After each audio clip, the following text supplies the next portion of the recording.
Il faut tout arrêter. Je dis bien, il faut tout arrêter. Allez voir la vidéo de notre confrère Raouf Harzallah. Le journaliste algérien Raouf Harzallah a adressé un message à travers une vidéo postée sur les réseaux sociaux à Monsieur le Président de la République, Abdelmajid Tebboune. Il a été obligé de quitter l'Algérie pour aller à l'étranger, notamment à Paris, où il a travaillé, continué à travailler avec Al Arabiya. Ensuite, il est devenu le représentant, le directeur du bureau d'une chaîne qui s'appelle Sharq News. Raouf Harzallah raconte une mésaventure qui lui est arrivée en Algérie.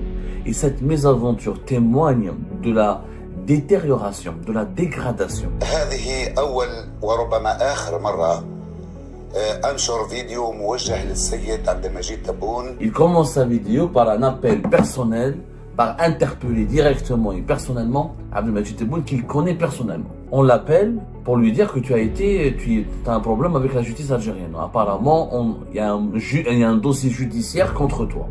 C'est ce que raconte Raouf Harzallah. Une connaissance à lui lui dit, fais attention, il y a un dossier judiciaire qui a été monté contre toi et tu as une ISTN, une interdiction de sortir du territoire national. Il est resté pratiquement un mois en Algérie. Un mois où il est bloqué, il ne peut pas ressortir du pays. Il faut tout arrêter. Je dis bien, il faut tout arrêter. Allez voir la vidéo de notre confrère Raouf Harzallah. Le journaliste algérien Raouf Harzallah a adressé un message à travers une vidéo postée sur les réseaux sociaux à Monsieur le Président de la République, Abdelmajid Tebboune. Cette vidéo qui dure 14 minutes, qui a été diffusée hier soir par Raouf Harzallah, le journaliste algérien très connu, peut-être pas connu par tout le monde, mais très connu dans la corporation et connu par beaucoup d'Algériens. Raouf Harzallah, c'est un ancien journaliste de l'ENTV dans les années 90. C'était l'une des têtes d'affiche de l'ENTV dans les années 90. Il a travaillé durant toute la décennie noire en Algérie pour lutter contre le terrorisme, pour permettre à l'Algérie d'avoir un bouclier médiatique qui lui permet de sauver, de se prémunir contre le terrorisme islamiste qui ravageait le pays, mais qui voulait faire basculer le pays dans un régime théocratique, absolutiste, fanatique, arriéré, archaïque. Raouf Harzallah faisait partie de cette génération de journalistes algériens qui se sont sacrifiés, qui ont consenti à tous les sacrifices et qui ont exposé leur vie à tous les dangers et à tous les périls pour informer les Algériennes et les Algériens et surtout pour leur permettre de leur donner la parole et de dire tout haut non au terrorisme, non à l'islamisme, non à la théocratie, non au fanatisme religieux.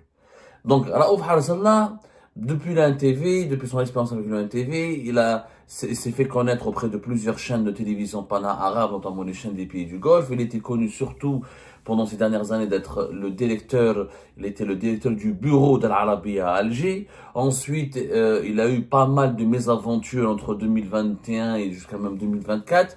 Il a été obligé de quitter l'Algérie pour aller à l'étranger, notamment à Paris, où il a continué à travailler avec Al Arabiya. Ensuite, il est devenu le représentant, le directeur du bureau d'une chaîne qui s'appelle Sharq News à Paris. Donc, il a une expérience assez importante avec les télévisions des pays du Golfe, les télévisions pana-arabes, notamment Al Arabiya. Et il est extrêmement connu au sein de la corporation des journalistes algériens comme étant encore une fois, des voix et visages emblématiques de l'ANTV durant les années 90. Hier, je vais vous montrer un petit extrait. Il a publié une vidéo où il a raconté... Je vais la remettre depuis le début. Hier, il a diffusé une vidéo. Je ne dirais pas qu'elle est touchante ou... Elle est d'abord révoltante. Elle n'est ni émouvante ni touchante. Parce que Raouf Harzallah raconte une mésaventure qui lui est arrivée en Algérie.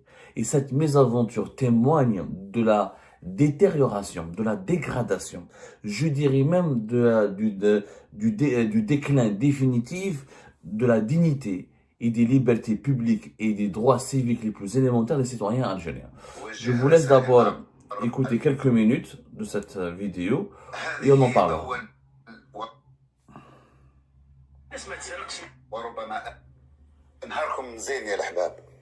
ربما ما تعودتوش رؤوف حرزالله يوجه رسائل عبر الفيديو. هذه أول وربما آخر مرة أنشر فيديو موجه للسيد عبد المجيد تبون رئيس الجمهورية والقاضي الأول في البلاد. سيد الرئيس، أنا أعرفك شخصيا منذ كنت وزير للاتصال، ثم وزير للسكن، ثم وزيرا أولا، ثم من المغضوب عليهم، ثم أيضا رئيس للجمهورية، وتعرفني جيدا كما أعرفك. لذلك هنا أتوجه إليك شخصيا بصفتك رئيس وبصفتك القاضي الأول في البلاد. تعلم أن عمري المهني أكثر من 34 سنة في مجال الإعلام، سواء في الجزائر أو خارج الجزائر،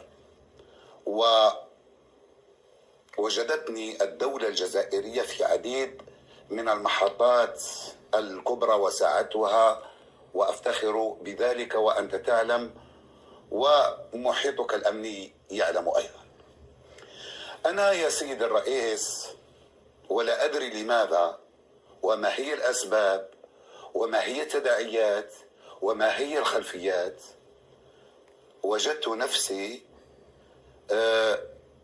تحت قرار المنع من السفر في الجزائر. Je préfère m'arrêter là et je vais vous expliquer son histoire. Je voulais juste vous montrer une petite introduction de sa vidéo. Raouf Harzallah, donc, il est un excellent arabophone, un excellent orateur et qui est un professionnel. 34 ans de service auprès des médias les plus influents du monde arabe, l'Arabia par exemple, et au sein même de la télévision publique algérienne qui est le NTV. Il commence sa vidéo par un appel personnel, par interpeller directement et personnellement Abdelmajid Tebboune, qu'il connaît personnellement. Effectivement, les deux hommes se connaissent. Raouf Harzallah, en tant que directeur du bureau de l'Arabia et en tant que journaliste algérien connu et célèbre à travers son expérience en parcours au sein de l'ONTV, a côtoyé des dirigeants politiques algériens. Les journalistes des années 90 de l'ONTV ont eu une certaine influence en Algérie. Hafid Daraji, Harzallah, Khadija Ben Genna sont des gens qui ont des relations importantes. Parce que notre métier de journaliste nous permet de tisser des relations importantes. Alors Harzallah appartient à la génération de mes aînés.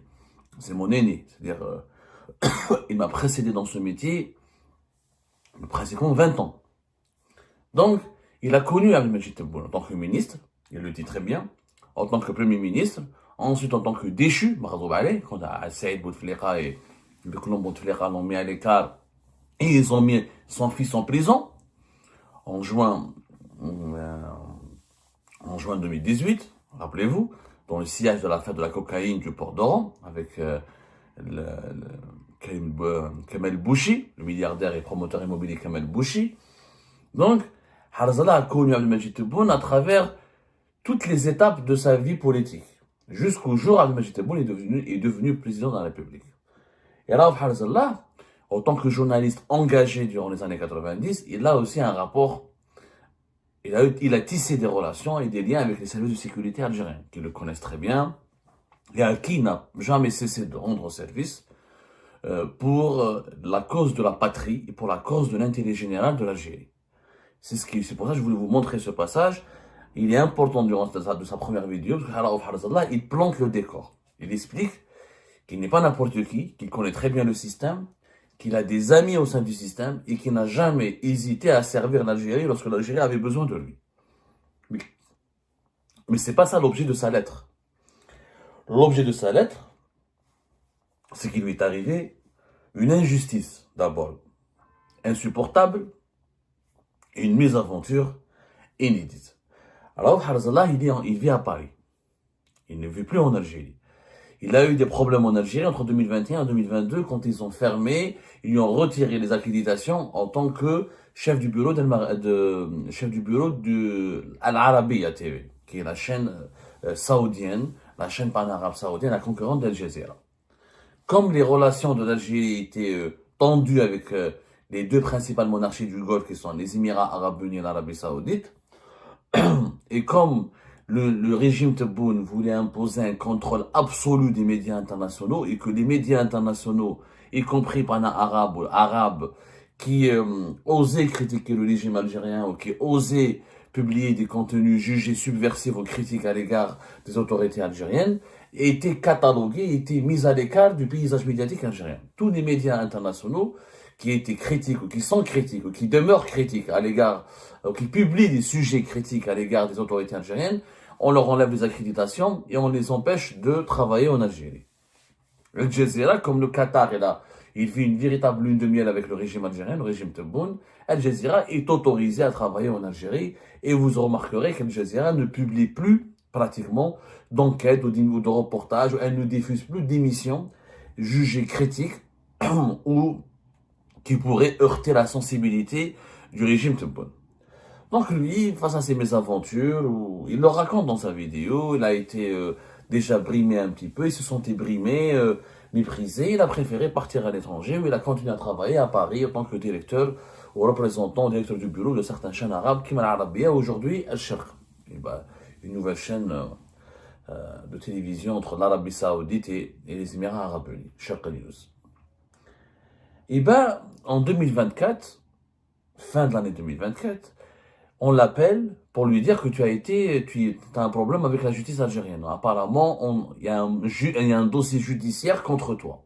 C'est ce que raconte Raouf Harzallah. Il est surpris, il n'est pas en Algérie, il n'a pas reçu de convocation, il n'a pas reçu de notification, il n'a pas reçu d'appel, ni les services de sécurité, ni la justice n'a cherché après lui. Mais une connaissance à lui dit, fais attention, il y a un dossier judiciaire qui a été monté contre toi et tu as une ISTN, une interdiction de sortir du territoire national. Donc, il est surpris, il cherche à savoir. Il contacte un conseiller auprès de la présidence de la République. Il refuse de donner son nom, Raouf Harzallah. Mais moi, je pense que ce conseiller, je pense que c'est Kamel Sidi Saïd, qui est le responsable de la direction générale de la communication et des relations avec la presse, des relations publiques ou des relations presse de la présidence, ou du palais présidentiel d'Al-Mouradia. Je pense que c'est Kamel Sidi Saïd, et Raouf Harzallah me corrigera si je me trompe. Mais je pense que c'est lui, d'après la description qu'il a fait de lui. Donc, sa démarche, elle est totalement légitime. Il s'adresse aux responsables des relations avec les médias et des journalistes du palais présidentiel. Il lui demande des explications. Il lui dit, qu'est-ce que j'ai fait? Qu'est-ce que j'ai fait pour mériter, pour avoir une ISTN? C'est quoi ce dossier judiciaire? Moi, je vis à l'étranger, j'emmerde personne. Clairement, Raouf Harzallah n'est pas un opposant. C'est pas comme nous, il fait pas des émissions, il dénonce pas, il s'en prend pas. Une fois, il a défrayé la chronique, c'était en 2021, quand il est venu en Algérie pour couvrir les élections législatives de 2021. Ensuite, il devait subir à l'époque, l'Algérie, les personnes qui venaient de l'étranger devaient subir un protocole de confinement sanitaire. Il a été dans un hôtel et il a vu que le confinement sanitaire n'était pas du tout respecté, que les protocoles scientifiques et de prévention étaient totalement bafoués et que tout se passait très très mal et que le comportement inconscient des responsables de l'hôtel où les voyageurs venant de l'étranger étaient censés respecter une période de confinement sanitaire, c'est devenu de n'importe quoi, une anarchie, un bazar, ce qui aurait pu favoriser la propagation du coronavirus Covid-19. Il fait une lettre, etc. Abdelmajid Tebboune, il interpelle Abdelmajid Tebboune pour dénoncer ce qu'il considérait à ses yeux un scandale sanitaire. Mis à part cette affaire de 2021, il n'a pas de position dure ou je sais pas quoi, ou critique, khater. Il se contente de rapporter, il travaille sur l'actualité internationale.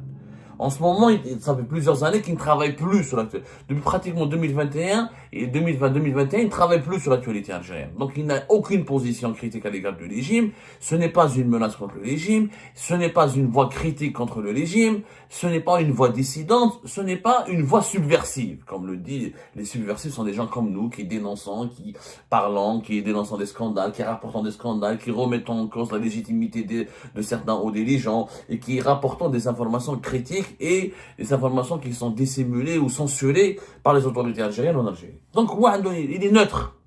Neutre. C'est une connaissance proche à Tebboune. Comme c'est une connaissance proche à plusieurs conseillers actuellement qui sont à la présidence de la République, il connaît pas mal de dirigeants algériens actuels. Donc, il demande à ce responsable de la présidence qu'il n'ont pas, et donc je crois savoir que c'est Kamel Sidi Saïd.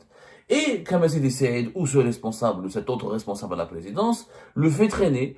Les mois passent, le ramadan est passé, et il lui donne aucune information. À chaque fois, il lui dit, t'inquiète pas, on va régler ton problème, on va régler... Mais pourquoi il a un problème? Pourquoi Raouf Harzalah a un problème? Ce qui est bizarre, il vit à l'étranger, encore une fois, il ne dérange pas le régime, il ne milite pas contre le régime algérien, pourquoi devrait-il avoir un problème? Il en a eu marre, donc il a décidé de rentrer au mois d'avril, d'abord pour revoir sa famille, ensuite pour régler son problème. Il raconte que, voilà, ensuite, il raconte toutes les étapes par lesquelles il est passé pour essayer de comprendre et résoudre son problème. Son problème, c'est une ISTN. C'est-à-dire qu'une fois qu'il rentre en Algérie, il ne peut plus ressortir jusqu'à ce qu'il soit jugé ou jusqu'à ce qu'il puisse comparaître devant des juges ou jusqu'à ce qu'il soit placé sous enquête. Le problème, le mot problème va être cité plusieurs fois dans cette émission parce que c'est vrai, un problème extraordinaire et qui touche à la fois des millions d'Algériens. Raouf Harzalah, il a eu la lucidité, le courage de révéler ce que des millions d'Algériens ne peuvent pas dire. C'est que ce problème d'ISTN est devenu un casse-tête pharaonique. Pourquoi? Il part au tribunal de Dal-Baïda. Généralement, les ISTN sont prononcés par le tribunal qui est le plus proche de l'aéroport d'Alger, qui est le tribunal de Dal-Baïda. C'est là-bas où il y a un procureur, il y a des juges qui font des listes de personnes qui sont interdites de quitter le pays, qui doivent être refoulées si elles se présentent à l'aéroport international d'Alger, pour qu'ils ne puissent pas quitter le pays. Il part au niveau du tribunal de Dal-Baïda et on lui donne aucune explication. Un juge lui dit, donne-moi du temps, etc. Je vais comprendre ce qui se passe, je vais savoir ce qui se passe, je n'ai pas d'informations de communiquer. Il s'impatiente, les jours passent, toujours pas de réponse. Il part à la cour d'Alger. Louis Sauce à la cour d'Alger. La cour d'Alger, la cour, c'est l'instance judiciaire qui est responsable de tous les tribunaux de la région d'Alger. La même chose. Avec son avocat, il rencontre un magistrat important, visiblement c'est le procureur général de la cour d'Alger. Il lui dit la même réponse, laisse-moi vérifier, je te reviens. Je n'ai pas d'informations de communiquer. Et les jours passent, les semaines passent, il ne reçoit aucune information. Il essaie de s'approcher des services de sécurité, il rappelle son interlocuteur au sein de la présidence de la République, la même chose. Aucune réponse, la même attitude, la même réaction. Patiente, on va te communiquer des informations. Il est resté pratiquement un mois en Algérie. Un mois où il est bloqué, il ne peut pas ressortir du pays. Il ne peut pas donc travailler, parce que son travail est à l'étranger. Il est responsable du bureau de correspondant d'une chaîne pana-arabe, Sharq News, à l'étranger. Donc c'est le maire de Girdam. Il ne pouvait plus travailler. Il est en train de perdre son travail, il est en train de perdre sa vie professionnelle, toute sa vie. L'ISTN, l'interdiction de sortie du territoire national, est un véritable cauchemar. Cauchemar. Il est parti voir le ministre de la Communication. Donc je préfère que les confessions du ministre de la Communication, je préfère leur consacrer une émission à part. Parce que lui dit Mohamed Mziane, l'actuel ministre de la Communication, sur un ton humoristique, en rigolant, il lui dit, mais t'inquiète pas, 40% des Algériens sont frappés d'une ISTN. Oh! Un ministre qui parle comme ça? Un ministre qui banalise un problème aussi grave qui est une violation d'une liberté constitutionnelle, d'une liberté fondamentale, d'un droit civique fondamental. La liberté de voyager, de se déplacer, de sortir et de quitter son pays est une liberté constitutionnelle, est une liberté fondamentale, inscrite dans les déclarations universelles des droits de l'homme, comme inscrite dans la Constitution, comme dans toutes les constitutions des pays civilisés, respectés et respectables. Quand le 40%, il lui a dit 40% des Algériens sont frappés d'une ISTN. En réalité, Mohamed Mziane voulait rassurer son interlocuteur, mais il l'a effrayé encore plus, parce que ce que dit Mohamed Mziane, on en parlera un peu plus tard, c'est que c'est vrai, c'est que des millions d'Algériens ne peuvent pas quitter le pays parce qu'il y a un juge, il y a un service de sécurité qui a décidé arbitrairement, sans aucun fondement juridique, sans aucune motivation juridique valable et fondée, de placer des gens, il y a des familles entières, dont des enfants mineurs, qui sont placés sous ISTN en Algérie. Et normalement, l'ISTN, elle est motivée. Ou il y a une enquête sécuritaire pour des suspicions, parce que on est suspecté d'avoir commis un crime. Ou il y a une enquête judiciaire, parce qu'il y a des plaintes, il y a des procédures contre ces personnes-là. Et elles ne peuvent pas quitter le pays parce que, voilà, justement, il faut attendre la fin des investigations judiciaires et des instructions judiciaires et le verdict des procès. Sauf qu'il y a des milliers d'Algériens, pour ne pas dire des millions, comme le dit Mohamed Mziane, 40%, qui ne savent pas pourquoi ils sont sous ISTN. Ils ne savent pas pourquoi ils ne peuvent pas quitter le pays. Ni la justice ne leur explique, ni les services de sécurité ne leur expliquent. On leur dit tous, patientez, on verra le problème plus tard. Donc, par mesure de prévention, on va dire, c'est une répression préventive en Algérie. On réprime de façon préventive avant même que l'individu ne commette une infraction, parce qu'il est le proche d'un opposant, parce qu'il est le parent d'un opposant, parce qu'il était l'ami à un dirigeant algérien déchu, parce qu'il figure, son nom figure sur un dossier quelconque, comme connaissance ou comme proche d'un individu qui fait l'objet de la colère du pouvoir algérien, ou qui a fait l'objet de la vente d'une cabale judiciaire basée sur la vengeance de certains dirigeants algériens, eh ben on peut pas quitter le pays. Harzallah s'est retrouvé dans cette situation. Il s'avère que plus tard, on lui a dit que tu as une affaire de corruption. Facette. À la fin, après avoir insisté, lui, son avocat, auprès de la Cour d'Alger, auprès du tribunal d'Al-Baïda, auprès des services de sécurité, auprès des conseillers de la présidence, on lui a dit que tu as une affaire de corruption. Le monsieur, il est choqué. Quelle affaire de corruption?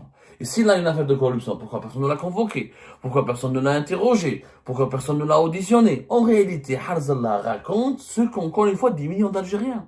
Parce qu'il y a des Algériens qui sont accusés dans des dossiers judiciaires et qui n'ont même pas eu le droit à la parole, ni à être interrogés, ni auditionnés, ni la présomption d'innocence n'a été respectée, rien. Ils ont un dossier, ils sont suspendus. On leur fait des dossiers judiciaires, ils sont suspendus encore. Harzallah, moi, il a eu la chance de comprendre ce qu'il y a dans son dossier judiciaire, affaire de corruption. Il y a des millions d'Algériens, ils n'ont même pas de dossier judiciaire, mais ils sont interdits de quitter le pays. Ils ne peuvent pas voyager. Et ben c'est la fin de cette vidéo les amis, je vous remercie comme d'habitude pour avoir suivi jusqu'à la fin. N'oubliez pas de nous laisser vos commentaires et vos réactions sur la vidéo et de vous abonner à la chaîne si vous n'êtes pas encore abonné. Donc voilà, merci beaucoup pour votre soutien et vos abonnements. Et merci aussi pour vos commentaires et vos discussions très animées dans la section des commentaires. Donc, vous n'oubliez jamais de décortiquer bien un sujet sur tous les points qui ont été abordés dans la vidéo et ça fait vraiment plaisir quand moi-même je ne fais pas de commentaires, je m'appuie sur vous pour que vous puissiez bien expliquer les choses et en faire des discussions civilisées et dans tout le respect possible. Donc voilà, merci beaucoup et à la prochaine dans une nouvelle vidéo. Au revoir.